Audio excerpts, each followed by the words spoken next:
ఎంత చెప్పినారా? ఎట్లా చెప్పినారు? ఎంత నా జత?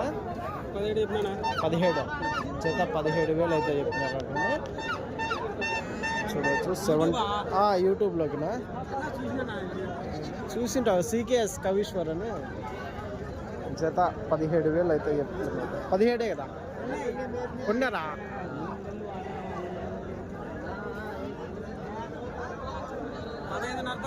పదహైదున్నరతో కొన్నావా? ఎంత? 17 చెప్పినారా? మొత్తం కట్ట తీసుకున్నావా? 15 పిల్లల 15 పిల్లలు. ఎంత కొన్నావు జత? 15,500తో జత కొన్నారు. 17,000 అయితే చెప్పినారంటండి. ఎన్ని కేజీలు పడవచ్చు మాంసపరంగానా? 10 కేజీలు అట్లా పడుతుంది. 10 కేజీలు యావరేజ్. రైట్ నా యా ఊరునా? యా ఊరు? కోనంపేట. ఓకేనా.